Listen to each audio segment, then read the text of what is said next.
la cuarta sesión del ciclo de debate sobre sustentabilidad y desarrollo que estamos organizando desde el Centro STEPS América Latina, junto con la UNTREF. Es parte de una serie de debates sobre, que lo que tratamos de hacer es abrir la discusión sobre desarrollo y sustentabilidad en Argentina en particular, pero conectando con otros debates en América Latina. Y bueno, esta charla es particular porque venimos debatiendo sobre transgénicos, propiedad intelectual, innovación, innovación e inclusión social, y este es un tema relativamente novedoso sobre el que es necesario explicarlo a la gente que no está, que no conoce, nunca vio una impresora 3D o una cortadora láser, y bueno, que llama mucho la atención, ¿no? Hay un montón de entusiasmo y de excitación sobre el tema. Y ese entusiasmo es un motivo de debate, ¿sí? Porque no sabemos hacia dónde va ese entusiasmo. Y es interesante preguntarse qué tipo de desarrollo pueden generar las tecnologías de fabricación digital. Y como sociólogos de la ciencia y la tecnología, uno puede ver la historia de las tecnologías recientes, sobre todo las tecnologías, lo que se llama tecnologías emergentes, y hay un rastro de otras tecnologías que generaron entusiasmo y parecidos, como la biotecnología en los 80, la nanotecnología en la década del 90,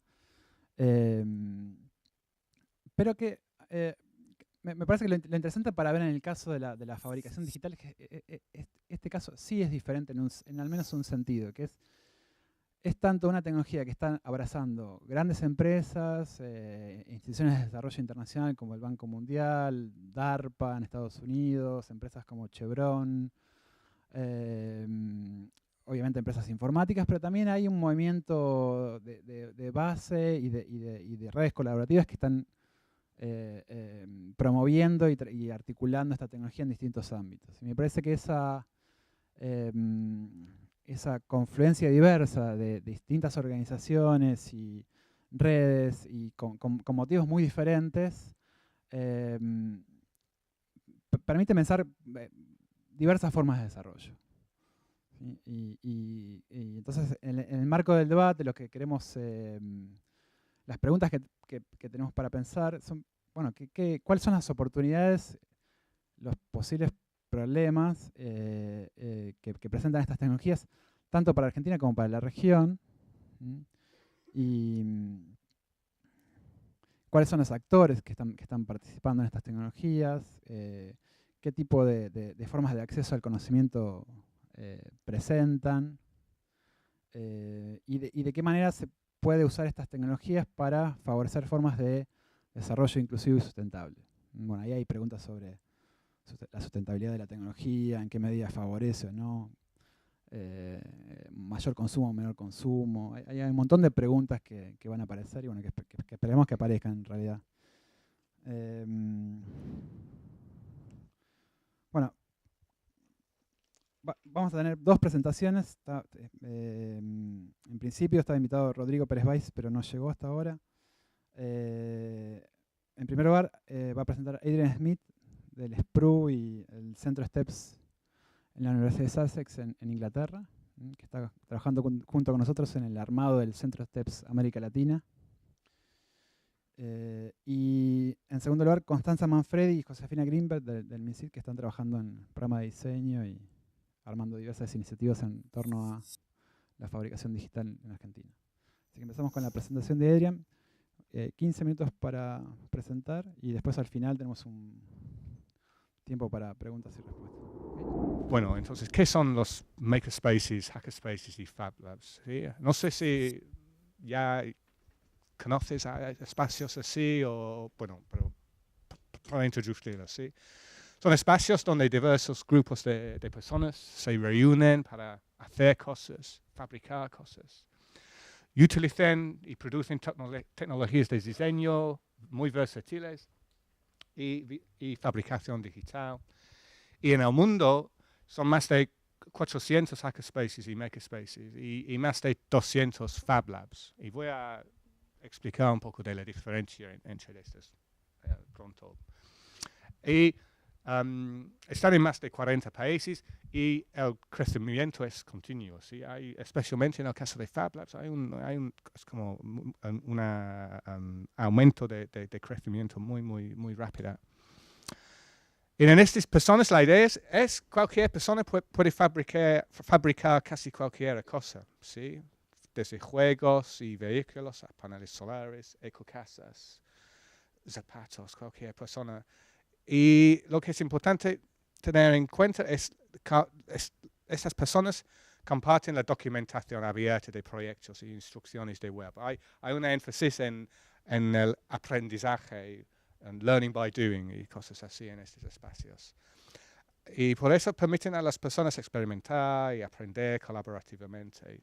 Entonces, las ideas de open source y knowledge commons son muy importantes en estos espacios. Y además, mientras las personas pueden colaborar dentro de los talleres son vinculados con otros talleres y recursos en el social media y online. Entonces, hay actividades, no sé, cara a cara, ¿sí? Dentro del taller, pero también más virtuales también por social media.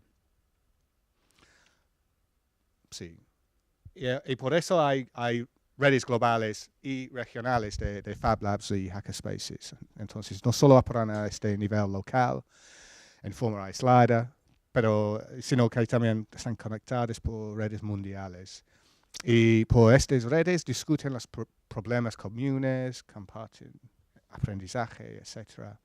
Hay tutores de web, se reúnen en conferencias. Había un congreso muy grande en Barcelona en julio, donde se conjuntaron todos los Fab Labs del mundo para, no sé, compartir experiencias, colaborar o plantear proyectos nuevos, etcétera, etcétera. Entonces hay una infraestructura global y sí, hay una perspectiva política entre unos de estos espacios también. Desarrollan manifestos y programas de formación o desarrollos más especiales. Y una idea clave de este espacio es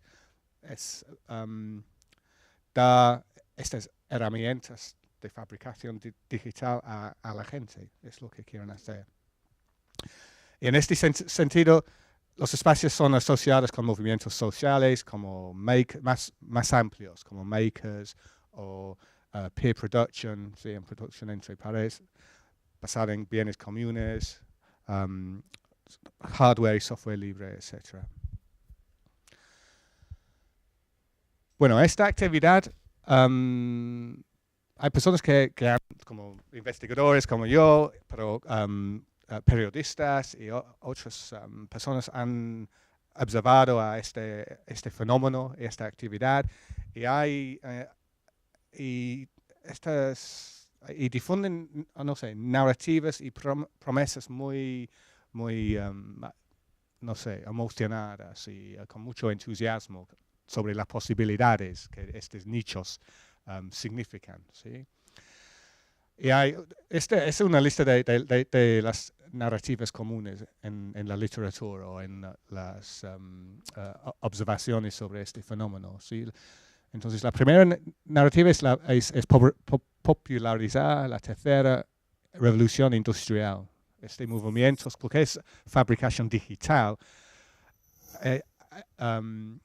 anticipan algo, hay un analogy entre la revolución de ICT y ahora la revolución de fabricación va a suceder o proceder de la misma manera, ¿sí?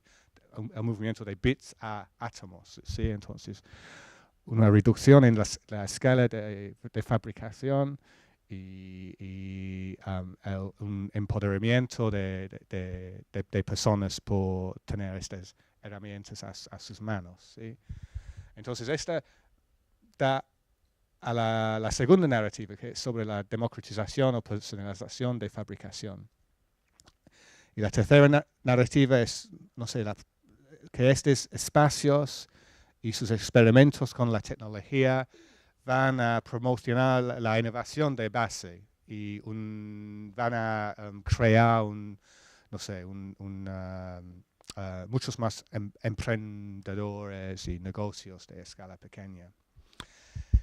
Y la cuarta narrativa se trata de desarrollo sostenible. Entonces, si la producción de cosas pueden reducir a una escala local, podemos crear economías más más circulares, ¿sí? Y la reparación y reciclaje de materiales va a ser más fácil. Tienes ideas de upcycling, remanufacturing, refabricación.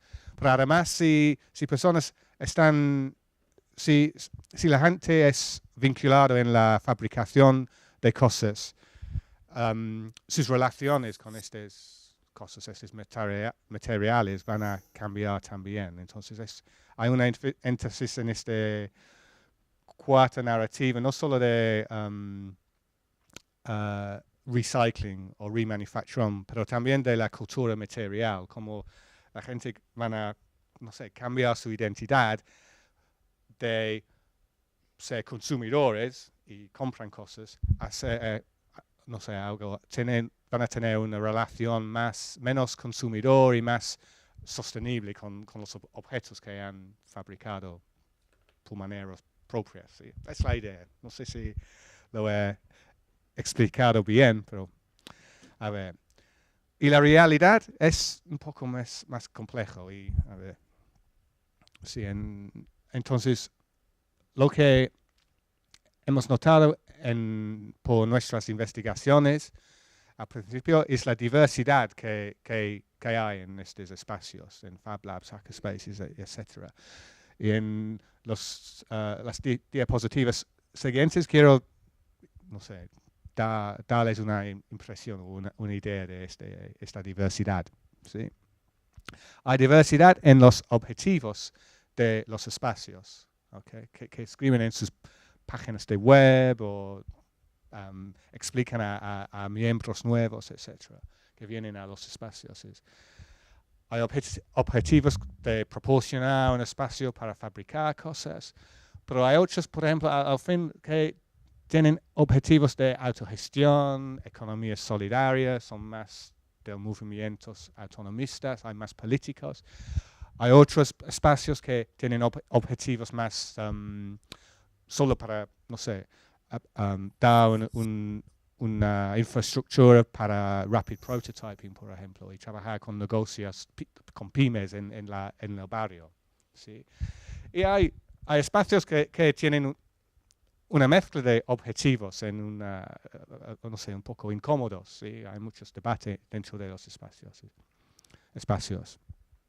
Hay diversidad también en las formas y profundidad de la colaboración también. Hay algunos espacios que están bien vinculados en redes regionales o globales y colaboran en proyectos específicos, por ejemplo, del Fab Lab Eco House, donde trabajan juntos una variedad de talleres para construir una vivienda, una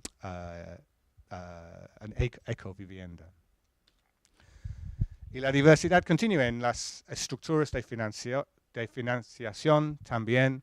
Hay regímenes de afiliación, hay algunos espacios que reciben fondos de una universidad.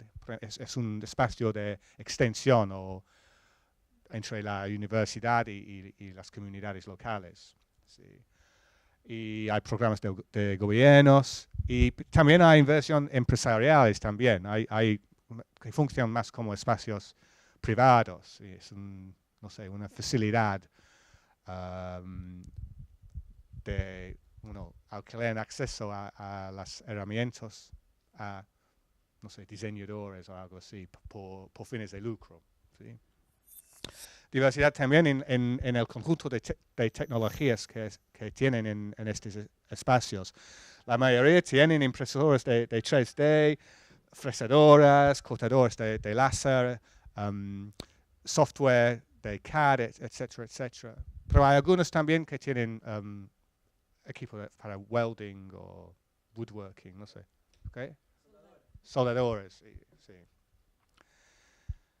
Sí, y no solo los modelos de financiación, pero la localidad de los espacios también son distintos. Por ejemplo, dentro de un departamento de una universidad, en un barrio o vinculado a un centro social, etcétera, etcétera. ¿Sí? Y finalmente hay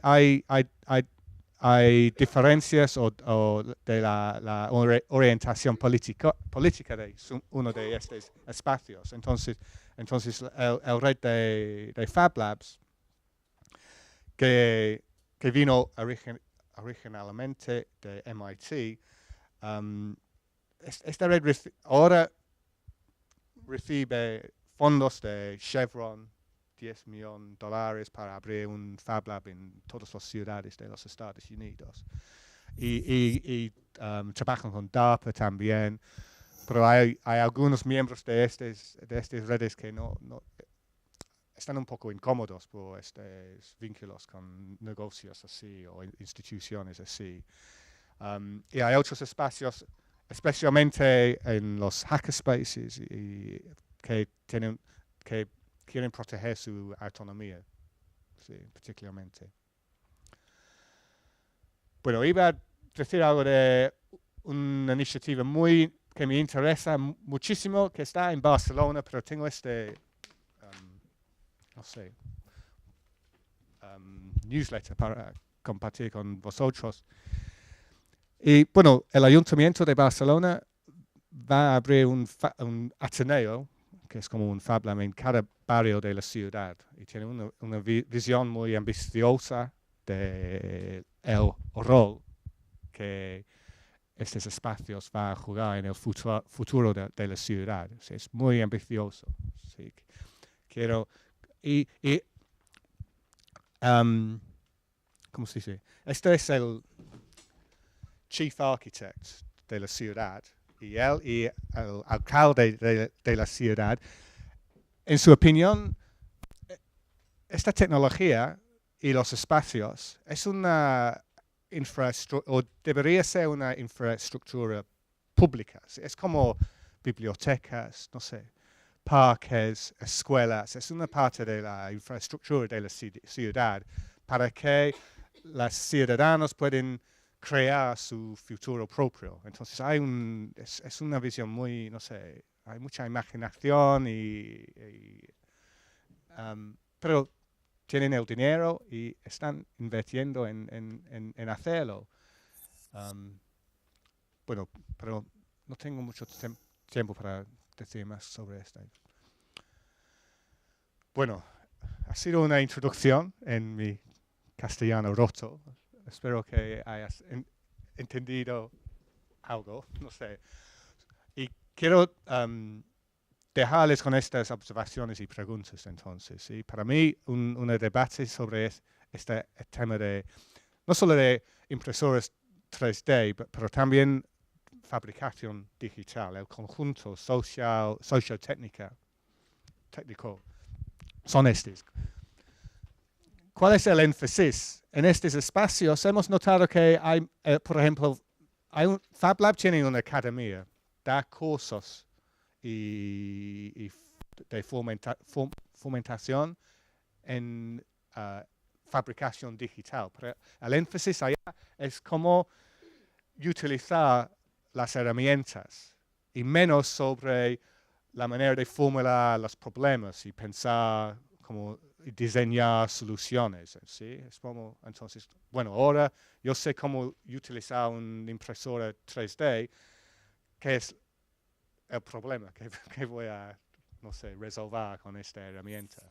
Y en mi opinión sería interesante pensar en lo reverso, ¿sí? ¿Qué son los problemas y qué podemos esos espacios contribuir a la resolución de los problemas de la comunidad? Y en relación de la primera pregunta es la segunda, ¿cuál es la prioridad? ¿Proporcionar una infraestructura definida, como en Barcelona, o construir relaciones sociales entre las comunidades y responder a sus necesidades. Esta es una pregunta técnica o social. Sí, y la tercera pregunta, ¿qué tipos de relaciones sociales buscan las personas a través de estas tecnologías y cómo influye su utilización? ¿Sí? Entonces, y necesitamos entender mejor la cultura material de los talleres, cómo personas están cambiando su pensamiento, qué significa tecnología y objetos en sus vidas cotidianas. ¿Sí? Y bueno, y la pregunta siguiente es, ¿qué tipo de innovación importa? Hay un énfasis en los objetos y servicios, pero al mismo tiempo en estos espacios la gente está creando e innovando prácticas nuevas, conceptos, relaciones, modelos de negocio también, casos menos materiales, capacidades, o aunque identidades. Y en mi opinión es importante pensar en estos también cuando hablamos de innovación. Y, no sé, la contribución de estos espacios a ideas sobre fabricación digital. Y finalmente, bueno, aunque hay muchos espacios, son pequeños y en la gran escala de cosas que van a influir y transformar la actual economía política, como vinculan a movimientos sociales y cambios culturales, y cómo van a informar a estos procesos de cambio más grandes. Y es con estas preguntas que les dejo. Bueno. La idea de la presentación era comentarles un poco desde el Ministerio qué acciones se están realizando en apoyo, como dice ahí, el desarrollo, la innovación y la difusión de la tecnología de impresión 3D. Están acá también representando a Inti Diseño Jorge Ceballos y Pablo Herrero, y igual está reflejado en el PowerPoint, pero gran parte de las acciones que están ahí reflejadas han sido realizadas en conjunto con el apoyo y el acompañamiento del Centro de Inti Diseño Industrial. Así que bueno, quería decirlo. Seguramente cuando se arme el debate ellos tienen bastantes cosas para decir respecto de las preguntas que surjan. Bueno, nosotros iniciamos por pedido del ministro el año pasado a realizar un relevamiento del estado de la cuestión en Argentina. Empezamos por identificar los actores a nivel local y a nivel internacional también, y qué tendencias a partir de lo que se reflejaba en los medios existían a nivel internacional. Y en este sondeo, este relevamiento, fuimos a visitar a distintos actores, realizamos varias entrevistas. Nos encontramos, para mi sorpresa, seguramente ellos que ya estaban iniciados en el tema hace mucho ya lo conocían, pero bueno, que había fabricantes argentinos de impresoras 3D, algunos de los cuales fueron también apoyados para iniciar su producción en serie por el Ministerio de Ciencia y Tecnología, en particular por la agencia, que es la que otorga financiamiento. Y bueno, hicimos una ronda de visitas, ahí están mencionados los 3 fabricantes. También estuvimos contactando a importadores de equipos extranjeros, de alta gama y de mediana gama o baja, como los que se hacen acá. También consultamos y visitamos distintos centros tecnológicos que tienen armados a partir de equipos de alta y mediana gama, centros de servicios al medio productivo. Y bueno, entre otros centros de servicio, más del estilo de los que comentó Adrián recién, también aparecía la iniciativa incipiente del café 3D que está ubicado ahí en Palermo. Bueno, a partir de este relevamiento de actores, lo que decidimos fue sentarnos todos en distintas mesas de trabajo para reflexionar sobre el estado de la cuestión en Argentina, cuáles eran las principales demandas y identificar también oportunidades de intervención concretas para el Ministerio de Ciencia y Tecnología. Así organizamos primero 2 mesas de trabajo, las que participaron, como dice ahí también la gente de Inti Diseño. La primera muy iniciática y fuimos bastante pocos, éramos 11. La segunda bastante más multitudinaria, que la foto de ahí son las 2 sobre la primera, pero en la segunda vinieron más de 40 personas y el tema estuvo centrado en particular en el desarrollo de materiales. Cuáles eran las oportunidades de intervención y los desafíos que se vislumbraban en términos de los insumos para las impresoras 3D. Tomamos ese tema entre las reflexiones que surgieron en la primera mesa, porque entendíamos que había, digamos, una conexión muy concreta con el tipo de intervenciones que podía hacer el Ministerio de Ciencia y Tecnología en particular. De todas maneras, los temas que paneamos en las distintas mesas tuvieron que ver con qué necesidades concretas había en términos de las mejoras en hardware, qué necesidades concretas había en torno al tema del desarrollo de materiales, en torno a la penetración de este tipo de equipamiento en el sector educativo, ya sea en escuelas técnicas o en el sector universitario. Por eso también estaban invitados a esta mesa representantes de la red de carreras de diseño industrial en Argentina, la gente del INET, que es el Instituto Nacional de Educación Técnica, etc. Y un poco para recoger todos esos primeros temas iniciáticos, armamos después, en el mes de octubre, en conjunto con el INTI, una jornada nacional sobre impresión 3D. En la jornada, de la que participaron más de 200 personas, hubo una serie de mesas también de reflexión, reproduciendo un poco estas temáticas, pero ya ampliadas para que participen del debate más personas. Estuvieron representados los fabricantes de impresoras, que además contaron con un espacio de exposición de sus equipos. Hubo otra mesa de debate que estuvo vinculada al tema de la inserción puntualmente y el uso específico de estos equipos intrafábrica, apoyando procesos de diseño de producto en el sector industrial.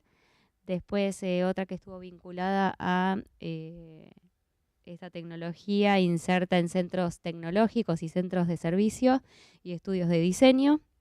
Y por último, al tema de la penetración de la tecnología en el sector educativo. A partir de estas mesas de reflexión,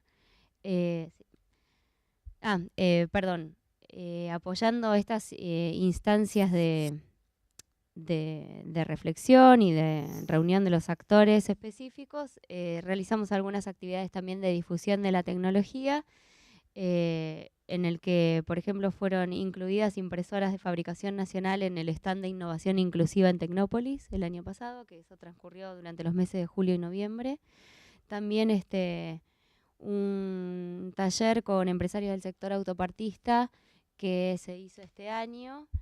Esto surge de levantar, digamos, algunos requerimientos específicos de los fabricantes de impresoras y su necesidad de vincularse con determinados sectores productivos en particular. Este fue el primero de otros que estamos proyectando. Sí. A partir, digamos, de todas estas actividades y de mesas de reflexión, lo que se decidió fue para este año diseñar un instrumento de financiamiento como una experiencia inicial y experiencia piloto, apoyando proyectos de baja escala. Lo que queríamos era un poco también levantar la demanda de qué era lo que estaba pasando en términos de innovación y desarrollo y de adopción de la tecnología, por lo cual se diseñó un instrumento que ahora acaba de cerrar la convocatoria y está en proceso de evaluación, así que todavía no tenemos reflexiones para arrojar en torno a ese tema hasta que no se terminen bien de evaluar y de adjudicar los proyectos, pero lo que le puedo contar es que el instrumento comprendía 2 perfiles de proyecto. En el caso de los proyectos de perfil 1, de lo que se trata es de otorgar subsidios de hasta 60.000 pesos para apoyar proyectos de innovación y desarrollo tanto en hardware de impresión 3D, como en software, como en servicios complementarios y en desarrollo de materiales. Cerrada la convocatoria, lo que recibimos fueron en este perfil de proyectos 52 proyectos de los más variados temas y estados de desarrollo y de entidades solicitantes. Estaba abierto a que pudieran presentar pymes, universidades, centros tecnológicos, cooperativas. Y bueno, nos sorprendió la variedad y la heterogeneidad de temáticas, porque uno de los rubros era materiales, pero dentro del tema materiales aparecieron diversidad de cuestiones entre lo que tenía que ver con, tipologías de materiales para usos específicos, y esos usos específicos muy variados también, la utilización de esta tecnología para el sector biomédico, usos y aplicaciones concretas tanto en el sector industrial como en proyectos que tienen más un impacto social, por ejemplo, el diseño de material didáctico para no videntes, de señalética para escuelas de no videntes. No puedo contar demasiado porque todavía no hay una nómina de proyectos elegidos, esa es un poco la variedad de lo que llegó. Proyectos vinculados a las mejoras en hardware existentes o a la resolución de fallas en los hardware existentes. Variado. Lo tendremos a Jorge también en la comisión evaluadora que se reúne la semana que viene para los proyectos de este perfil. En el caso de los proyectos de perfil 2, a lo que apuntan es a generar procesos de adopción de la tecnología de impresión 3D en el sector universitario. Ahí tuvimos que hacer un recorte, el sector educativo es muy amplio, también estaba el universo de escuelas técnicas o de institutos terciarios de formación. En principio decidimos restringir el universo a lo que son las carreras de diseño y de ingeniería. Así y todo, han llegado proyectos de otro tipo de entidades solicitantes, proyectos que son también interesantes de rescatar porque por ahí se tratan de cátedras de diseño de prótesis, por ejemplo, y órtesis en carreras que no tienen que ver con el diseño industrial o la ingeniería, sino con medicina, por ejemplo, por citar un caso. Y en este caso, en los proyectos de perfil 2 recibimos 72 solicitudes. Vamos a estar adjudicando en principio 25 kits de impresión 3D. Los kits van a estar compuestos por una impresora que es de baja gama, una PC y rollos de material. Lo que se le solicitó a las universidades es que llenaran un formulario con distintos campos de información y que presentaran ellos el proyecto concreto de adopción y uso del equipamiento, con la garantía de una contraparte que involucrara la definición de en qué espacio va a estar inserto este equipamiento, para qué cátedras o asociado a qué contenidos va a estar siendo utilizado, por qué población de alumnos y docentes, si se prevé además algún proyecto de transferencia al medio o de brindar servicios al medio, o va a ser solo utilizado para apoyar los procesos educativos, etcétera. La comisión evaluadora de estos proyectos se va a estar reuniendo a fines de septiembre, así que tampoco podemos dar información sobre los adjudicados. Sí podemos comentar que a nivel cobertura nacional han venido proyectos de 19 provincias, o sea que está bastante repartido el mapa, pero con una altísima concentración, obviamente, de la región metropolitana en las solicitudes. Otra acción para comentarles es la reciente firma con entre el Ministerio de Ciencia y Tecnología y el Ministerio de Trabajo para promover la adopción de la tecnología de impresión 3D y apoyar procesos de formación profesional de recursos humanos en centros de formación asociados a sindicatos. Ahí están definidos cuáles son los sindicatos que van a estar abarcados en una primera acción. En principio el compromiso presupuestario para esta acción está del lado del Ministerio de Trabajo, y en el caso del Ministerio de Ciencia y Tecnología, con la convocatoria a otros actores también, vamos a apoyar, acercar las distintas posibilidades y alternativas de equipos disponibles y la propuesta del diseño de los contenidos de las capacitaciones y el proceso de formación de formadores. Esta firma es reciente, así que recién ahora estamos en las primeras reuniones para avanzar en la implementación de lo que está previsto. Finalmente otra de las líneas de trabajo que tenemos también es el acompañamiento a los fabricantes nacionales de impresoras 3D en su vinculación, ya sea con el sector productivo, de ahí que vino, por ejemplo, el interés particular por hacer una actividad con el sector autopartista y con algunos otros, y también con las entidades de ciencia y tecnología.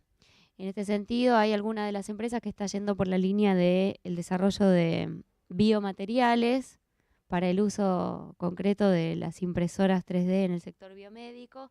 Así que a partir de ahí iniciamos una vinculación más concreta con algunos institutos de CONICET que están que trabajan en el tema polímeros, en el tema de biomateriales, otros institutos de CONICET que realizan diferentes ensayos para evaluar las propiedades de determinados materiales, con distintas áreas del INTI también, con ANMAT, que no sería necesariamente una entidad de ciencia y tecnología, pero es el organismo encargado de regular productos médicos o los procesos de fabricación de productos médicos, etc. Se ve bastante en la prensa estas iniciativas digamos, orientadas a la impresión, por ejemplo, de prótesis. Y bueno, lo importante es también estar al tanto de toda la regulación que hay detrás de eso. Son muy nobles las iniciativas que surgen, pero bueno, también hay que tener ciertos cuidados con respecto a qué normativa las regula. Y bueno, sobre eso también a nosotros nos llegan consultas o conocemos ciertas iniciativas y es responsabilidad del Ministerio también estar al tanto de este tipo de regulaciones. Y finalmente, digamos, con todas estas acciones, acá lo que armó Josefina es un poco el mapa de cobertura que permite también ver cómo está conformado el ecosistema de impresión 3D y qué son las distintas cuestiones y actores que lo comprenden. Si querés, José, comentar un poco, ahí está un poco imbricado también cómo opera el instrumento de financiamiento con los distintos perfiles de proyecto. Bueno, hola. Nosotros a lo largo del proceso, desde que empezaron las mesas y bueno, las diferentes primeras actividades, empezamos a configurar mapas para organizar un poco nuestras acciones, los actores implicados, los posibles actores que iban apareciendo o a dónde nos gustaría llegar. Y así fuimos, digamos, ahora quedaría configurado en esta etapa preconvocatoria o convocatoria no cerrada, por decirlo de una manera. Bueno, en primer lugar, lo primero que hicimos para la convocatoria fue definir los componentes básicos de la de tecnología, así de manera muy general, dividiendo, bueno, como dijo Constanza, en hardware, software.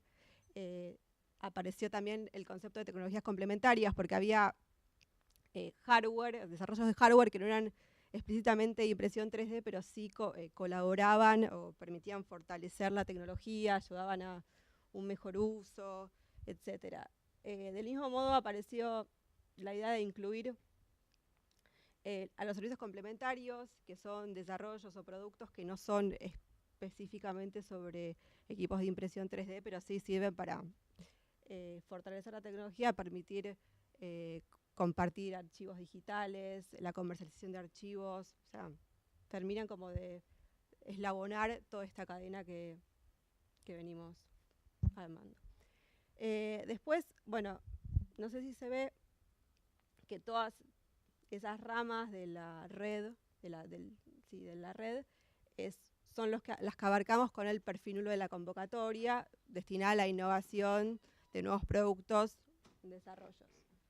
Después, en la formación de recursos humanos, entraría el perfil 2 de la convocatoria, que está, como dijo Constanza, dirigido a formar laboratorios, talleres de prototipado en universidades con carreras de diseño de ingeniería.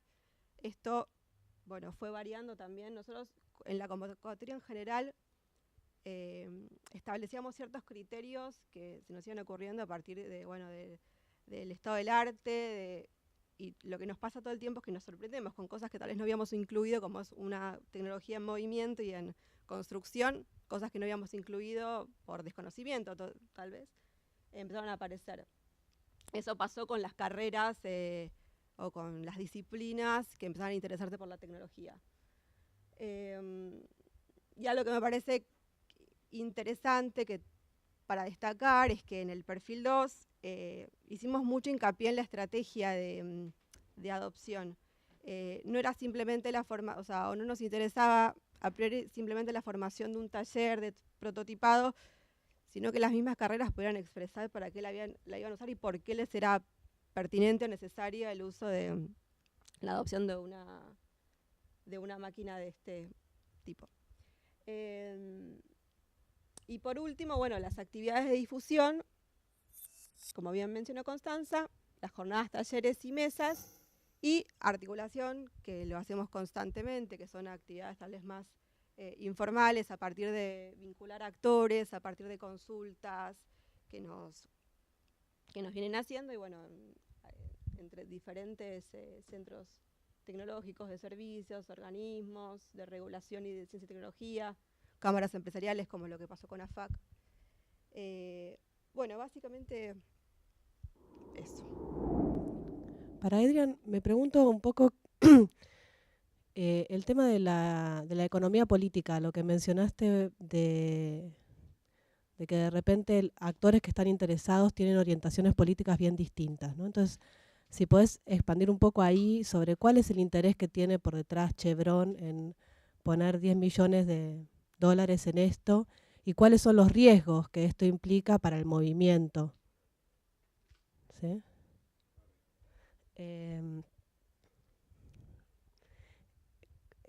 Bueno, la pregunta que tengo para ustedes es el tema de la construcción de los instrumentos de apoyo, ¿no? Yo me preguntaba, un poco asociando lo que había presentado Adrián antes, de que estos eran espacios sociales, maker spaces, hacker spaces, en donde parte de la creatividad, de la inspiración, tiene que ver con la interacción social de los actores involucrados, ¿no? ¿Hasta qué punto no sería útil por ahí pensar en un instrumento que fuera diseñado de esa forma también, ¿no? Con interacción de los diferentes actores, que por ahí de esa forma aparecen cosas que si no aparecen después, como esto que contaban recién de las universidades que tenían interés y que no estaban en el grupo digamos, el grupo de objetivo, por ahí con una construcción más participativa del instrumento, no sé cómo pensaba el instrumento, un poco discutir eso. Y después otra pregunta también relacionada con la presentación de ustedes tenía que ver con que, si bien ustedes mencionaron el uso más en términos de formación y educativo, yo veía como que hay un sesgo más hacia lo productivo, que por ahí tiene que ver con digamos, en qué área del MinSit ustedes pertenecen, ¿no? Y entonces obviamente va por ahí, pero me preguntaba si hay alguna experiencia o experimentación más en lo que mencionó Adrián antes, de digamos, todo lo que tiene que ver con la cultura de fabricación digital y con la socialidad que está por detrás de la fabricación digital. Hablaste sobre visiones muy positivas sobre las posibilidades de nuevos objetos o servicios o formas de innovación, relaciones sociales. Entonces, cosas de base, innovación de base como algo muy positivo. Pero mi pregunta es, ¿hay visiones mucho más negativas sobre esta tecnología? Estaba pensando en, por ejemplo, esta nueva app de taxis, Uber, sí, y es una manera, destruir algo, industria, servicios, en una manera que de-skill o ponen la gente mucho más en situación más, no sé la palabra, débil, pero esa es mi pregunta. Son tecnologías tan nuevas y tienen un potencial disruptivo tan grande, y enfatizo potencial, que uno en realidad tiene más preguntas que respuestas, ¿no? Con respecto a estas tecnologías. Por ahí después alguna reflexión hacer o digamos, preguntas que yo me hago al respecto. Bueno, el otro día estaba mirando casualmente un par de palomitas en el balcón de casa y se estaban acicalando las dos palomitas, y muy melosas las dos, muy tierno era, ¿no? el espectáculo. Y me puse a pensar cuál es la vida de una palomita, ¿no? Y la palomita, digamos, está ahí acicalándose, después va, busca un gusanito, se come el gusanito, va a su nido, busca un palito para su nido, busca pareja, procrea, etcétera, y es una vida muy sencilla, digamos, la de la palomita. Si uno por el otro lado se fija en un empresario que estudió toda su vida en las mejores universidades, un emprendedor, digamos, pone capital, digamos, tiene toda una empresa a su cargo, trabaja 20 horas por día, pocas veces ve a su familia, pero la mantiene. O sea, ¿cómo en el medio de eso, digamos, está el resto, ¿no? El resto del común de los mortales, digamos? Con estas tecnologías, o sea, ¿cómo podemos llegar de una punta a la otra? ¿O cómo se insertan estas tecnologías en digamos, ¿a dónde vamos básicamente? Por ahí sería un poco la pregunta. Porque estas tecnologías en realidad tienen la potencialidad de cambiar determinadas cosas. Por ahí pensando un poco en lo que comentaban de los makerspaces, los hackerspaces, la comunidad maker, como nos gusta llamarlo a veces, se diferencian bastante de lo que es las empresas que vienen desde el 86 haciendo esto, empresas muy grandes, mismo las direcciones que tiene la DARPA, el NAMI, digamos, la DARPA, no sé si todos la conocen, digamos, pero es toda la parte de investigación tecnológica, bélica, de Estados Unidos, digamos, ¿no? Apuntan mucho a robótica, apuntan mucho a tecnologías aditivas. Entonces, bueno, digamos, ¿cuál es la diferencia? Todas estas instituciones, en general las instituciones grandes a las que pertenecemos, al INTI, estamos muy basados en protocolos científicos de validación de hipótesis. Normalmente la comunidad maker es una comunidad de prueba, o sea, tiene una informalidad en general muy grande. Por eso pueden probar muchas cosas y por eso los adelantos, digamos, uno vio el crecimiento que tuvo esta comunidad y todas estas tecnologías, digamos, imagínense que desde el 86, que más o menos están comerciales disponibles las tecnologías aditivas, a hace 4 años que se produjo el boom, digamos, de la impresión 3D, bueno, la comunidad maker tuvo muchísimo que ver con esta explosión en sí. El avance que tuvo y el aumento de calidad, incluso cuando Constanza comenta digamos, las impresoras de bajo costo o de bajo perfil, llamémosle, era porque cuando empezaron realmente eran cosas, juguetes, experiencias. Hoy por hoy hay impresoras de bajo costo que realmente producen piezas de muy buena calidad, ¿no? Muchas de ellas comparables con impresoras de mucho mayor costo, digamos. Entonces, el avance que han tenido es realmente formidable, pero, digamos, es un poco incompatible con, digamos, el tradicional método científico. ¿Esto qué hace? Que uno se ponga a pensar, bueno, con el método científico nosotros llegamos a determinados resultados y nos cuesta mucho tiempo, y con este método, digamos, también llegamos a determinados resultados y nos cuesta por ahí menos tiempo. Tenemos mayores probabilidades de errores, tenemos mayores por ahí posibilidades de cometer graves errores a futuro que no consideramos, digamos. Es como los medicamentos experimentales. O sea, si uno está muy enfermo, dame el medicamento experimental, no me queda otra alternativa. Pero eso no quiere decir que a todo el mundo le pueda llegar a resultar ese medicamento experimental. Hay que pasar por varios procesos en sí, digamos, como para llegar a eso.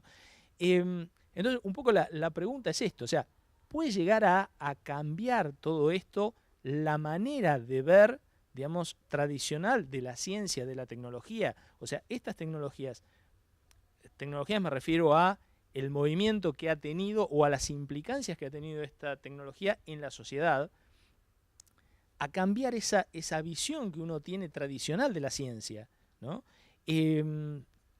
Por eso lo que comentaba Adrián hoy, realmente las posibilidades de inserción social en esto, y social no me refiero a la base de la pirámide, sino social como sociedad, como humanidad, digamos, ¿no? Como civilización, son realmente altas. La cuestión es de qué manera, ¿no?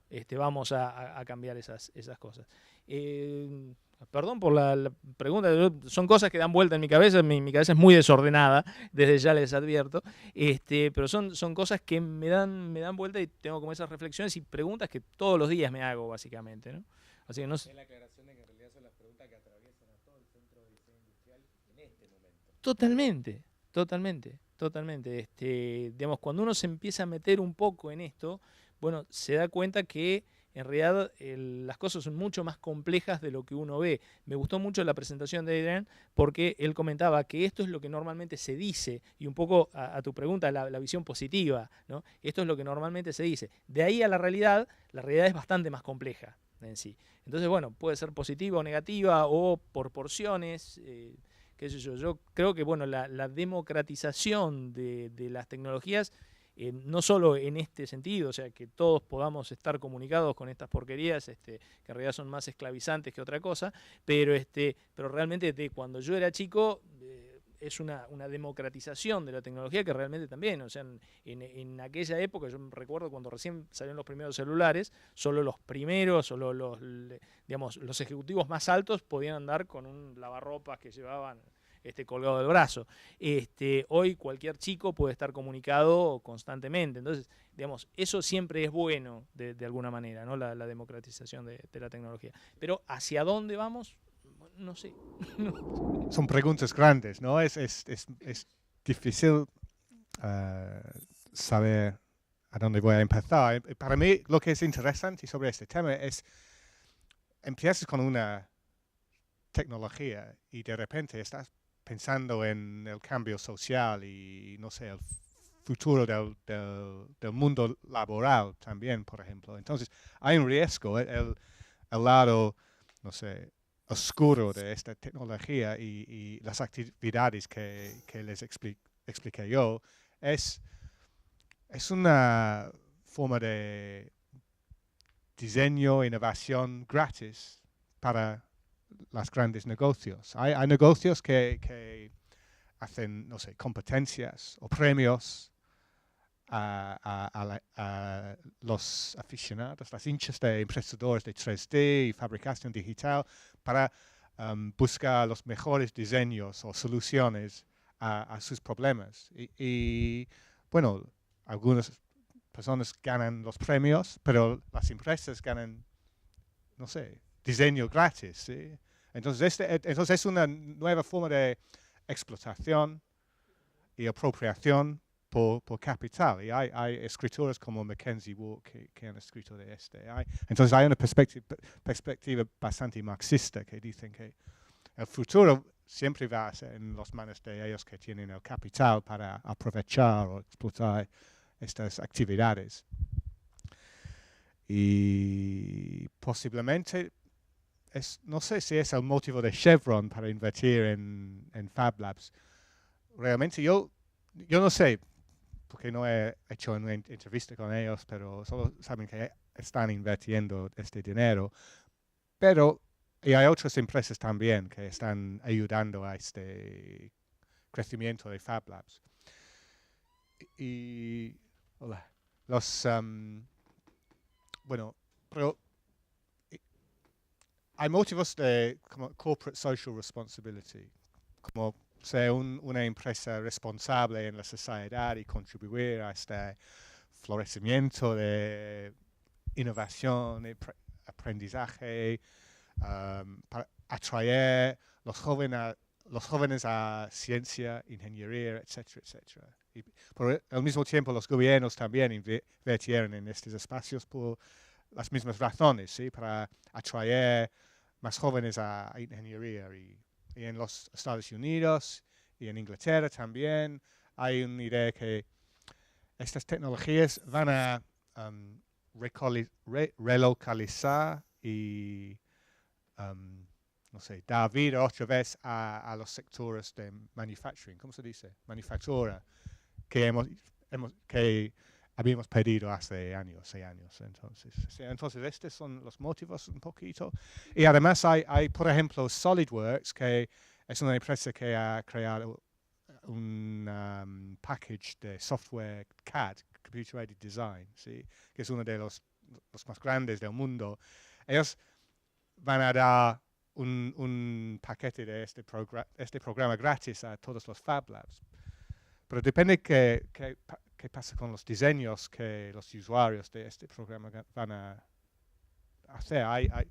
La idea ahora mismo es todos los diseños son abiertos y cualquier persona puede accesar estos diseños, descargarlos a su lab y hacer cosas con them, ¿sí? Pero posiblemente también es gratis para ellos que tienen el dinero, el capital para fabricar cosas también, ¿sí? Entonces, en mí, estos espacios, esta tecnología está en el centro de un encuentro entre la economía política que ya tenemos, que es sobre el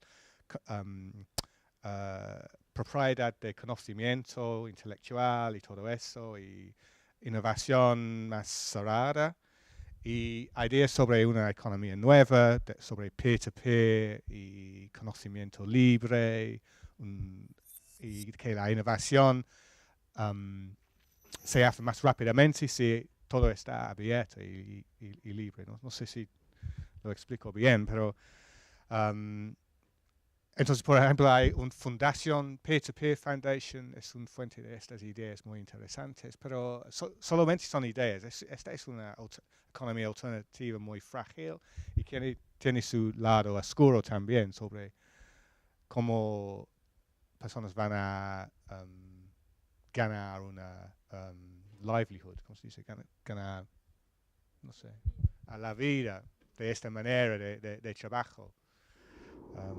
Acá me anoté las dos consultas que tenían que ver con el diseño de los instrumentos de apoyo. En principio, alguna suerte de participación a partir de las instancias consultivas que convocamos el año pasado, hubo en el desarrollo del instrumento. No es que lo inventamos nosotros desde la nada, desde el escritorio, sino que tuvo un poco que ver con acompañar las necesidades manifiestas y los desafíos que se plantearon en las distintas mesas y jornadas de reflexión. Por supuesto, el Ministerio tiene una vinculación natural con determinados actores, entre los que están las instituciones de ciencia y tecnología, los centros tecnológicos y el sector productivo, concretamente. Abrir digamos, una instancia consultiva más amplia hacia todo el universo de carreras universitarias en Argentina para ver cómo podrían usar esta tecnología o para qué necesitarían el apoyo del Ministerio en su proceso de adopción, hubiera sido algo demasiado inmenso, no se me ocurre cómo se podría haber hecho, y creo que incluso el instrumento mismo está pensado como señalé, hay alguna intención también de levantar la demanda y de conocer qué está pasando a partir de llamar a la presentación de proyectos.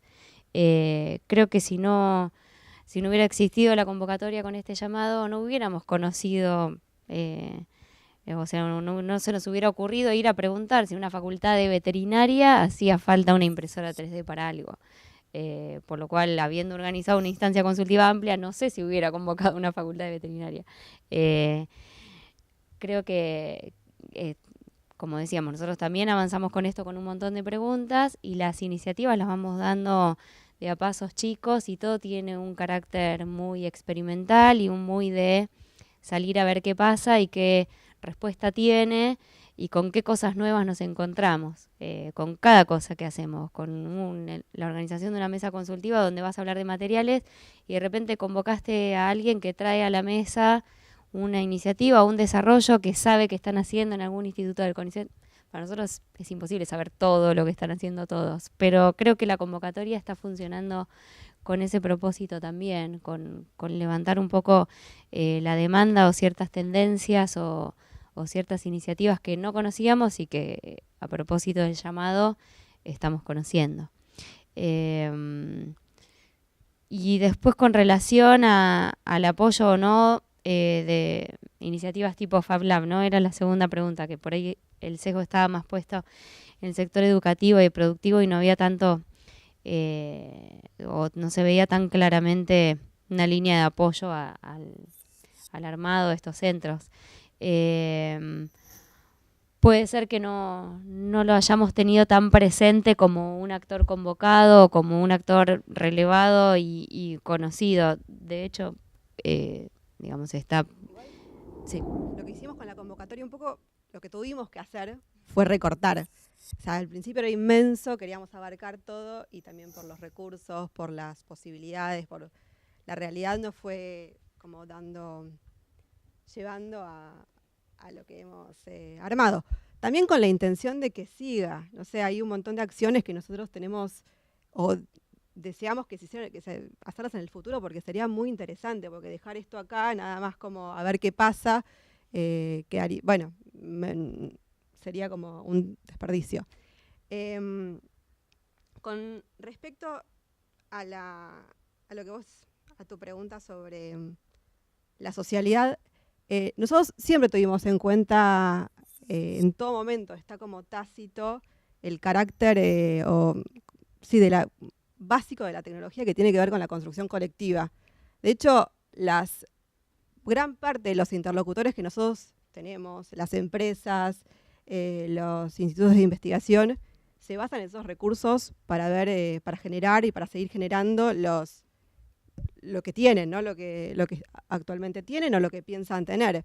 Esta tecnología se basa gran parte en eso, en una construcción colectiva y en ir mejorando a partir de compartir vía internet, vía foros, vía hackerspaces, reuniones, la producción propia de su grupo, etcétera. Bueno, y así se va. Entonces, eso siempre fue algo que estuvo tácito. De hecho, algo que, bueno, tiene que ver con la convocatoria, es muy general, pero es muy interesante, como la mayoría de estos grupos, de estas empresas, tienen eso como medio en el ADN de su producción, por más de que sean empresas privadas o institutos, y en muchos casos sin haber sido algo que nosotros buscamos a priori. Esto es parte de lo que pasa cuando, bueno, uno tira como, no sé, una piedra y va como retumbando.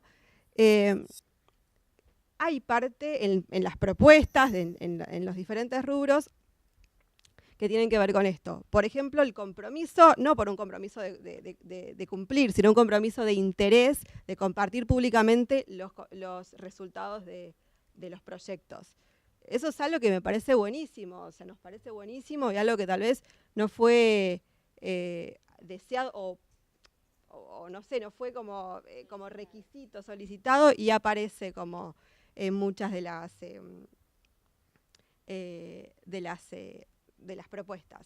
También algo que tiene que ver con esto de esta naturaleza de la tecnología. Nosotros, cuando dividimos en los rubros a innovar o a generar aportes, lo que fuera, como decía antes, o sea, tratamos de panear todo el abanico, pero sabiendo que por alguna rendija podía meterse una idea nueva o algo nuevo que no estábamos considerando porque está en construcción y porque es algo nuevo.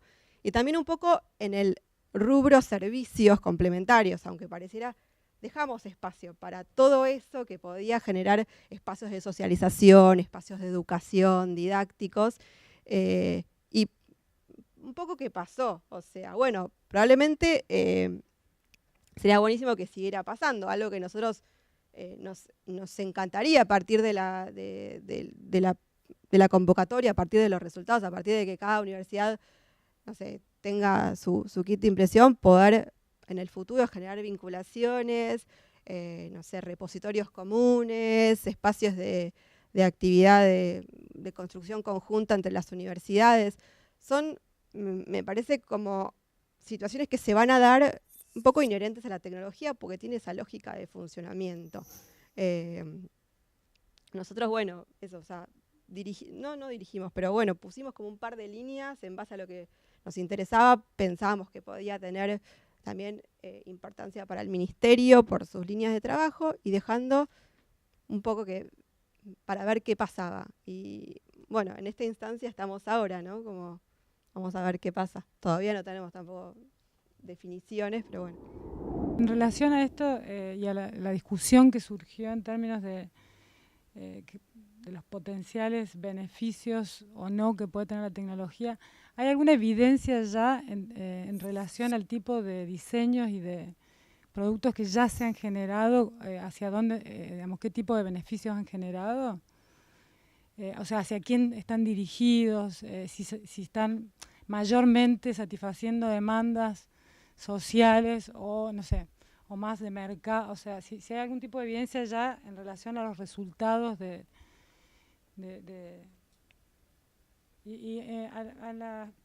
con respecto a la presentación del ministerio, y quizás o sea, más general que la pregunta de Valeria. O sea, la pregunta más general es ¿por qué el Ministerio está apoyando esta tecnología? ¿Con qué objeto? O sea, ¿qué están esperando? O sea, ¿porque es una tecnología nueva o porque están... O sea, ¿cuál es la idea que está por detrás de todo el... quizás eso ayuda a entender un poco el diseño de los instrumentos. A partir de lo que Jorge decía sobre el tema del método científico, las diferencias, ¿no?, entre la gente que trabajaba en base a un método científico y la que no, y me parecía también que iba por esa misma mano la que hay que analizar sobre el tema de compartir, ¿no?, que después un poco Mariano lo seguía diciendo, el tema de compartir, ¿no?, y la fuerza de Internet en todo esto, o la necesidad también, ¿no? Y es un poco eso, me parece que es algo, parte de lo desconocido, ¿no?, que tenemos que preguntarnos, que también es como que son cuestiones que uno se pregunta casi a diario y casi sin respuesta, ¿no? Porque si bien vivimos con Internet hace tiempo, hoy estamos en una época en esto, ¿no?, de los bits a los átomos, donde Internet empieza a cobrar otra relevancia. Y quizás, bueno, ahí también entra quizás el tema este, ¿no?, de por qué hoy se está dando lo que decía ella, ¿no?, como interés de parte del gobierno, si es una tecnología que existe hace tiempo, pero en realidad, bueno, el tema de los hackerspaces y makerspaces le están dando esta notoriedad y esta capacidad de generar un cierto cambio, ¿no? Nada, no es una pregunta a nadie, pero bueno, es algo que me parecía pertinente. Elaborando de la respuesta que me diste a la pregunta anterior, y sumando a la pregunta de Anabel un poco, ¿hay evidencia de apropiación privada de un conocimiento originado de forma compartida originalmente, en términos, por ejemplo, de los instrumentos de propiedad intelectual como utility models? Porque los diseños que se producen de esta manera supuestamente son abiertos, se comparten open source. Ahora, si luego eso lo utiliza una empresa para producir algún producto concreto, es probable que utilice algún instrumento de propiedad intelectual sobre ese diseño después. ¿Entendés lo que digo? O sea, me pregunto hasta qué punto estos diseños que circulan open source y que circulan en la web y que son open source en el sentido de que uno después puede intervenir y mejorarlo, hasta qué punto, una vez que esos diseños caen en manos de una empresa privada, hay evidencia de que esa empresa privada conserva el mismo espíritu open source, o hay evidencia de contrario, digamos, el riesgo que vos señalabas de que esta empresa efectivamente se va a apropiar de ese diseño y utilizar algún instrumento de propiedad intelectual sobre ese diseño, como que existen instrumentos de propiedad intelectual para los diseños industriales. Un poco del relevamiento que estamos haciendo con Adrian en Argentina sobre Fab Labs, hackerspaces e impresión fabricación digital en general. Me parece que una de las cosas que se ve, al menos con las Fab Labs, es la mayoría de las Fab Labs tiene acceso a tecnologías que ustedes llaman de baja gama, pero son máquinas autoconstruidas o de bajo costo. Y digo, esa capacidad para construir una impresora 3D, observada con ojos desde la sociología o de la antropología, lo que produce en los makers es una capacidad de empoderamiento muy fuerte, ¿no? Si yo puedo hacer una máquina con la que fabrico algo a la que puedo dar cualquier forma, puedo hacer cualquier matriz, puedo reemplazar piezas que no se conseguían de otra manera, puedo incluso construir una máquina puedo construir una impresora 3D que construya otra impresora 3D, ¿sí? Entonces esa idea de identificación con el artefacto, pero es un proceso de empoderamiento muy fuerte. Ahora, más allá de ese significado cultural y cambio en las relaciones sociales, uno de los problemas muy concretos que tienen los Fab Labs y otras instituciones parecidas es que están trabajando con básicamente impresoras de baja gama, ¿sí? Y por un lado celebro la iniciativa del Ministerio de empezar a difundir eso, a favorecer la compra de impresoras en escuelas técnicas y universidades. Pero me pregunto cuál va a ser la relación entre estos grupos que trabajan de manera colaborativa, que ya tienen una dinámica de trabajo muy, muy sociable y muy, muy abierta, con las tecnologías de alta gama, o sea, las sintetizadoras láser, las impresoras que permiten trabajar en metal, que ahí, bueno, ahí donde en realidad hay problemas que tienen que ver, por ejemplo, con las prótesis, que uno que construye una prótesis en titanio, por ejemplo, pero también con partes que tienen que ver con otros procesos de industrialización, ¿sí?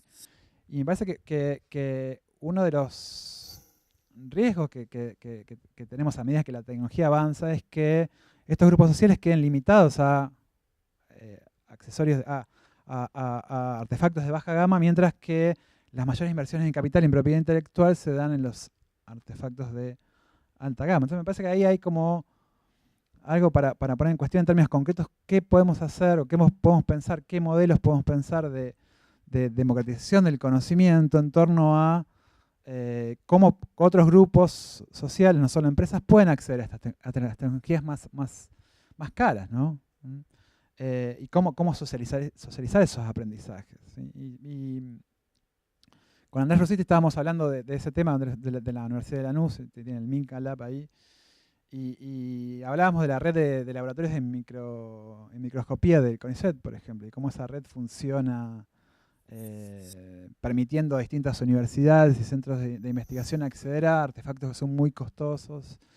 Pero esos son solo universitarios. Me pregunto si es posible armar algún tipo de red para compartir impresoras y capacidades, pero que al mismo tiempo no sea solo limitada a las instituciones de I+D. Si es posible pensar algún tipo de forma colaborativa para que incluir a otros actores sociales como los FAPLAS, pero también podría ser una cooperativa, podría ser una cooperativa de cartoneros que está trabajando con reciclado y quiere usar ese material de otra manera. Digo, me parece que hay, el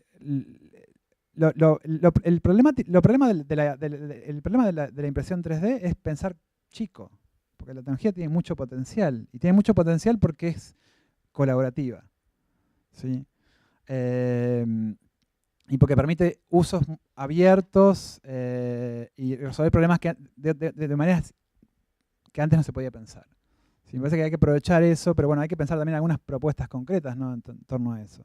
No es una pregunta, es más una propuesta, pero me parece que es un punto que tenemos que poner en la agenda de debate de cómo vamos a hacer para salvar la brecha entre las tecnologías de baja gama con las que están experimentando los grupos sociales más abiertos y el acceso a la tecnología más cara y con mayor inversión de capital, que es con la que están trabajando las empresas, ¿no? Tienen mucha potencialidad, no porque sean colaborativas, tienen mucha potencialidad porque, digamos, la fabricación aditiva, la manera en la cual fabrican las cosas, no estás limitado a, digamos, los métodos de fabricación tradicionales. El que sea colaborativo te da una carga mayor de democratización, llamarle, con lo cual nos ha demostrado Internet estos últimos años y todo lo que es de código abierto, que cuando vos lanzás las cosas para que alguien la tome, pues está por ahí un poco relacionado a lo que también ellas comentaban, y Adrian también en algún momento, el tema de la educación. O sea, vos le podés dar la mejor prototipadora o la mejor máquina de fabricación aditiva a una persona que no tiene idea cómo diseñar algo, y hoy también se tocó el tema ese, y no sabe qué hacer con ella. Digamos, yo te doy mi caso puntual. Yo soy diseñador, diseñador industrial, o sea, tengo alguna idea de cómo se diseña, sé manejar programas 3D, toda mi vida hice cosas desde chiquitito. Antes de ser diseñador me dedicaba a hacer cosas. De hecho, soñaba siempre con que alguien me hiciera las cosas que yo soñaba cuando era chico. Tengo en casa una fresadora CNC y prácticamente no la uso. ¿Por qué no la uso? Porque no tengo tiempo. ¿Y por qué no tenés tiempo? Porque estás inmerso en una sociedad que te exige cada vez más tiempo para poder llegar a fin de mes, básicamente, ¿no? Entonces, por más que vos democratices y le des esas máquinas a toda la gente, a cada persona le das una máquina, el 80% de esas máquinas van a estar sin uso. Digamos. Yo creo que a futuro se va de alguna manera a decantar todo este entusiasmo que comentábamos hoy, y probablemente esa brecha que vos decís entre las de alto costo y las de bajo costo deje de existir. Simplemente exista una plataforma base, digamos, y después customizaciones, digamos así, personalizaciones de máquinas de acuerdo al uso que vos le vayas a dar, digamos. Pero me parece fantástico, y respecto a lo que vos decías, en Inti Diseño Industrial adquirimos una Connex con ayuda del ministerio, adquirimos una Connex 500 de lo que era la empresa Objet, hoy en día es Stratasys, es una máquina de muy alta gama. No es, digamos, para hacer productos de uso final, es para hacer prototipos, básicamente trabajamos con fotopolímeros, y siempre desde el comienzo de nuestro proyecto intentamos hacer una red para compartir. Bueno, de hecho, esta máquina está acá porque no existe esa tecnología en Latinoamérica, salvo Brasil, digamos, ¿no? Entonces, era la oportunidad de que todo el mundo pueda usar esa máquina para lo que esa máquina, realmente en lo que esa máquina vale la pena. Ahora lo que tenemos que hacer es educar a la gente en qué vale la pena usar esa máquina, porque las cosas que hace son muy caras y nos están llegando desde inodoros a cosas las más impensadas para usar esta máquina, donde hay muchas otras máquinas que pueden resolver el problema, y hay algunos de esos problemas que ni siquiera se resuelven con estas máquinas. O sea, es con un buen artesano que haga las cosas a mano. Y es mucho más eficiente eso. Entonces ahora hay que educar a la gente que quiere hacer cosas en cómo utilizar la tecnología para llegar al objetivo que quiere.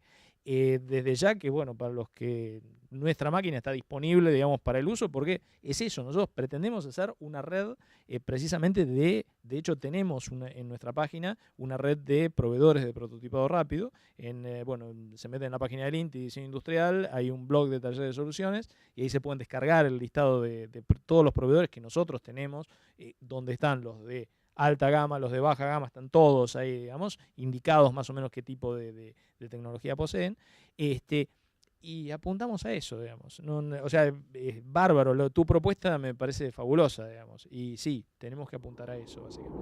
Una aclaración, y en realidad, vinculado a lo que comentaba Mariano, cuando nosotros detectamos la charla, o sea, en realidad, como se imaginarán, todo el tiempo estamos dando vuelta atrás de lo que es impresoras 3D, un poco porque el centro se nutre y se construye desde distintos campos disciplinares, así como Jorge es diseñador y su mirada está puesta en el producto. En mi caso soy sociólogo y trabajo más con los procesos y de dónde surge esto. Una de las cuestiones que era interesante de la charla debate era cómo estaba titulada desde origen, el tema de sustentabilidad y desarrollo. Digo, para correrse un poco desde esta lógica, esta mirada de lo novedoso, lo que va a cambiar la historia. De alguna manera está presente eso. Digo, si uno mira cualquier informe de prospectiva o de visiones de futuro del mundo, uno de los 5 ítems que hoy se está discutiendo es el tema de las tecnologías disruptivas como posibilidad de acortar la brecha entre los países emergentes y los países desarrollados. Es real, es concreto. Pero sobre todo para nosotros es importante esta lógica. Digo, la lógica de poder encontrar espacios donde estas discusiones no estén atadas solamente al desarrollo de un proyecto para incorporar una tecnología que siga manteniendo las mismas lógicas, digamos, de brechas, de ese espacio que hay entre los sectores más desarrollados y los sectores emergentes. Pero a su vez tenemos muchos temas que, digo, sobre todo para los que no venimos del campo tecnológico. Yo entré al Centro de Diseño Industrial hace más de 4 años y el proyecto de prototipado rápido, manufactura aditiva, impresoras 3D, como lo quieran llamar, cada una tiene una definición puntual y se refiere a una cosa, pero en el vulgo, digamos, en el sentido común, estamos hablando de algo similar, aunque no lo sea. Era la tecnología, era la caja negra. Para los que no venimos del campo tecnológico, cuando le empezamos a dar vuelta a esa caja negra y la desarmás, hay muchas de estas cosas que se van, digamos, poniendo como un listado de requisitos, el famoso listado de requisitos de los diseñadores. Para los que nos metemos con la tecnología desde otro lugar, digo, hay cuestiones muy clave, como el tema de las regulaciones, o de un viejo concepto que empezamos a recuperar un poco en el centro, que es el de prosumidores. Digo, la famosa historia de productores o consumidores. Estas tecnologías vienen a romper otra vez, pero me parece que no hay que endiosarlas. Digo, el concepto de prosumidores, para los que estamos en Argentina, ya se usó en el 2001 con los clubes de trueque, con tecnologías de otro tipo. Me parece que hay otras discusiones interesantes, digo, que el centro, yo creo que está dando vuelta. Cuando yo me encontré con la invitación me llamó mucho la atención, junto con la Universidad de Sussex, con Adrien, que está vinculado a cuáles son las relaciones entre la sociedad civil y el Estado. Digo, cuando pensamos en actores civiles, hay que pensarlo en sus entornos. Digo, no es lo mismo los Fat Labs o los Makers o lo que sea en Londres, en Europa, que en la Argentina o en América Latina. Digo, el centro de diseño del INTI sí viene trabajando, como dice Jorge, en muchos de estos espacios, pero es muy chiquito. Digo, no es menor la incorporación del MinSIT traccionando y poniendo un programa para traccionar estas acciones. Un poco vos, el planteo que hacías al inicio, decía, bueno, pero por ahí, por el lugar del que vienen ustedes. No, es exactamente por el lugar de donde vienen los funcionarios del MinSIT, porque se abren estas lógicas y estas líneas de financiamiento. Ellos vienen de un programa que es el programa, digamos, de innovación y de diseño. Digamos, no es menor que vengan de ahí y eso permee en toda la sociedad. Obviamente hay muchas cosas que todavía siguen en discusión. El tema de las regulaciones es un tema. Hoy se está discutiendo a nivel de comida. Y la comida no es solo la elaboración de nutrientes macrobióticos, microbióticos y la generación de un producto en la mesa. Es un hábito, es parte de una cultura.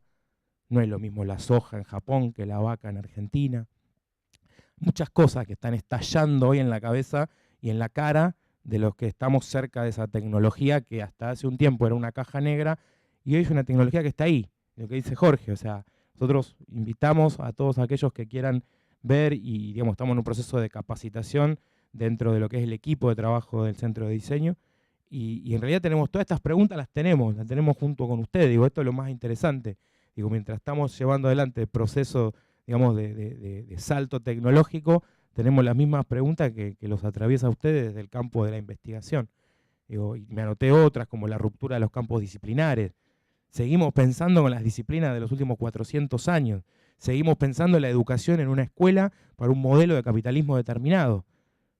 Cuando en realidad, bueno, Adrien lo trajo también un poco ahí, anduvo circulando por cómo traccionan desde algunas líneas del marxismo esta lógica de, bueno, sí, obviamente que es para maximizar la renta del capital. Siempre con Jorge decimos, vos estás al lado más de la derecha, yo soy al lado más de la izquierda en el centro. Jugamos un poco con esa disputa interna que hay en cualquier laboratorio.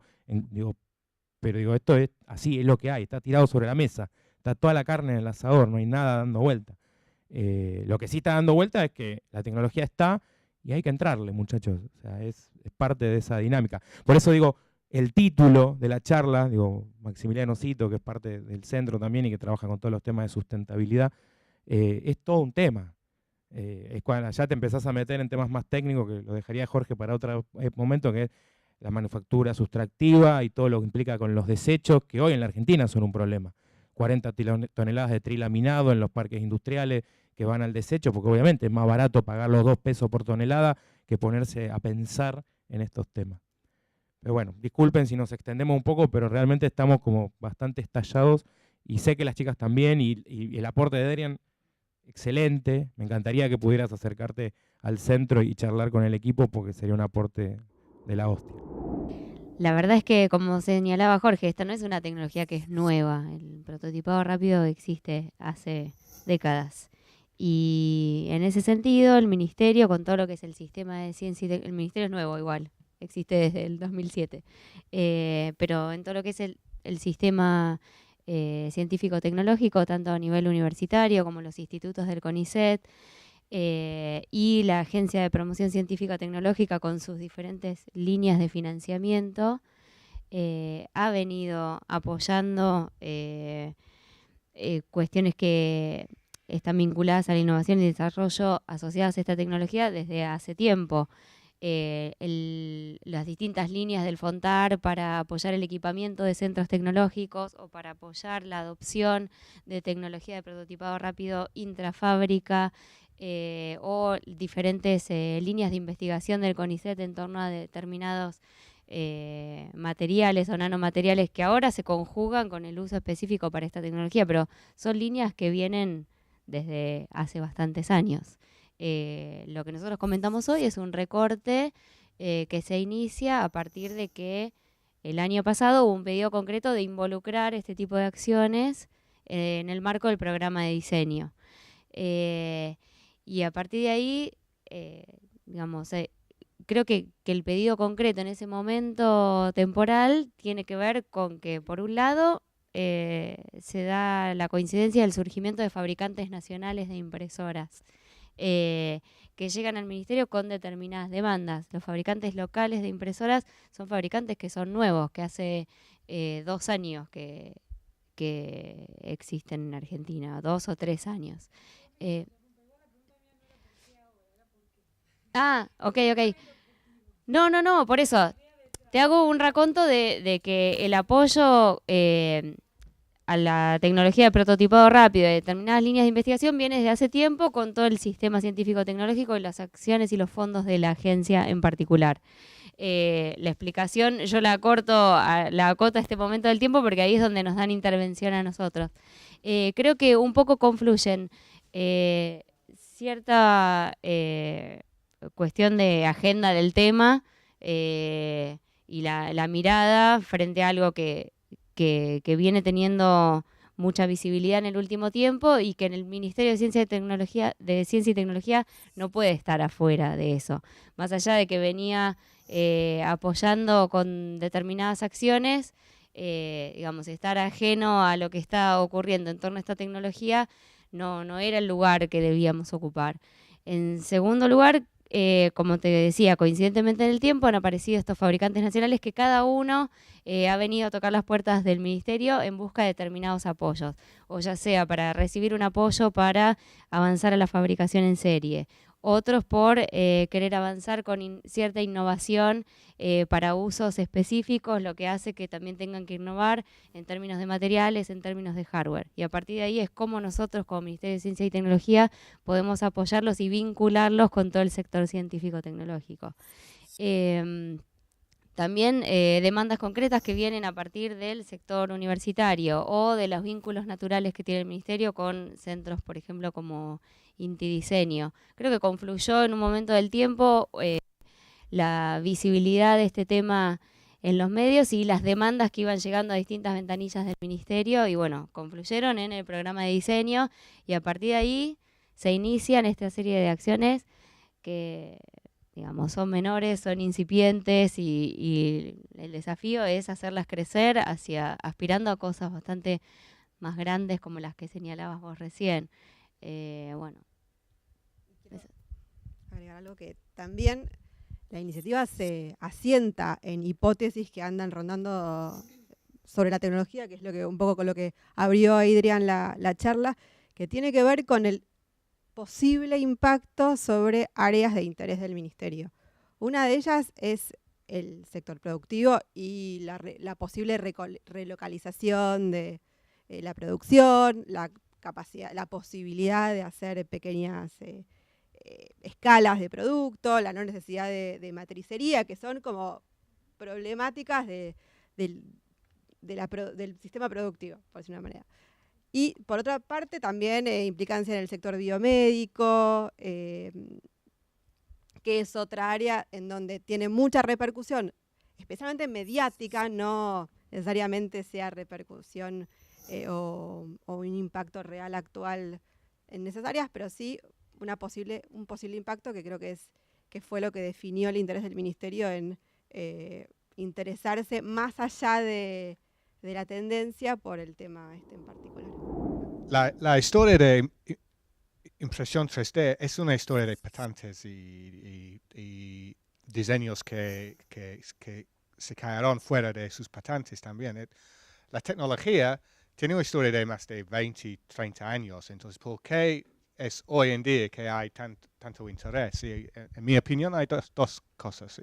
Una es que la tecnología ahora es fuera de patente, entonces muchas más personas pueden tener acceso a la tecnología y desarrollarlo. ¿Sí? Entonces había un proyecto por un académico inglés de la Universidad de Bath, Adrian Boyer, que hizo el proyecto de RepRap. Es una impresora de 3D súper barato, de baja calidad, pero cualquier persona puede construirlo. Y cuando ellos habían construido una impresora de 3D, fue posible por la misma máquina construir otro, ¿sí? Como una evolución. Y había redes de aficionados que desarrollan más y más a este diseño de impresora 3D. Y de repente había unos emprendedores que tomaron este diseño para construir MakerBot, que es un design que tiene un patente, y cierran el diseño un poquito. Y había una controversia enorme entre los aficionados, ¿sí? Al mismo tiempo hay impresores de 3D de una escala totalmente diferente. Este cuesta, no sé, 200 libras, 500 libras para construir una impresora de 3D así, pero hay esos que cuestan cientos de miles y puedes construir cosas de polvo metálica y cerámica y todo esto. Y las empresas grandes están pensando en cómo esta tecnología de alta calidad va a cambiar sus modelos de negocio. Por ejemplo, Rolls-Royce, que fabrica aeroturbines. Están pensando en, bueno, no necesitamos fábricas en China o distintas partes del mundo. Lo que somos expertos en el conocimiento de ingeniería, de thermodynamics, materials y los diseños. Y tenemos que controlar este conocimiento y, no sé, enviar los diseños a cualquier punto del mundo donde pueden fabricar la pieza. Bueno, he perdido mi trayectoria de bueno, pero entonces, eso de las patentes y la innovación abierta y cerrada forma una parte de la dinámica del desarrollo de esta tecnología. Y es una discusión ideológica también, ¿sí? No sé, qué tipo de sociedad quieres o qué, no sé. Y la segunda razón, en mi opinión, por el surgimiento de impresoras de 3D es el Internet, y la conexión y la posibilidad de compartir diseños y ideas y experiencias y todo eso. Este también es importante. Y sí, hay bastantes preguntas, posibilidades. ¿Qué son los beneficios? Hay beneficios privados y sociales. ¿Y cómo son? Entonces, la respuesta a tu pregunta, Annabel, bueno, no, os dejo con dos ejemplos. DARPA, por ejemplo, tiene interés en desarrollar no solo una impresora 3D, pero un Fab Lab que cabe dentro de una maleta. ¿Sí? Y hay interés y hay entusiasmo en los Fab Labs de reducir la escala del equipo que necesitas para hacer cosas. Pero ¿por qué tiene interés DARPA en esta escala en mi opinión es que los soldados pueden llevarlo al campo de batallas para reparar sus equipos allá. Es fácil para continuar. Es un beneficio social, posiblemente. Al mismo tiempo, en Belfast, en Irlanda Norte, hay un Fab Lab allá que están aprovechando de talleres y fabricación por procesos de colaboración para llevar juntos las dos comunidades que habían en un estado de guerra durante años y años. Y la fabricación de cosas es una oportunidad para introducir temas y discusiones y no sé, procesos de construir paz entre las comunidades, especialmente entre los jóvenes. Entonces, es una herramienta esta tecnología y los beneficios sociales dependen de la organización, de dónde vienen los recursos y todo eso, en mi opinión. Y ahora mismo no sé, no es completamente abierta porque hay estructuras económicas y políticas que van a seleccionar unas posibilidades más de los otros. Pero en mi opinión es exactamente por esta razón que es importante mantener la máxima diversidad de posibilidades. Entonces mi interés en estos espacios es por razones de diversidad. No solo... Yo no sé que esta dinámica va a desarrollarse. Pero... Los invitamos a la próxima charla de debate que va a ser en mes de octubre sobre energías renovables, aquí mismo. Vamos a colgar el llamado y el párrafo de discusión en nuestra página web, que es www.stepsamericalatina.com. Así que muchas gracias y los invitamos a comer algo ahora. Gracias.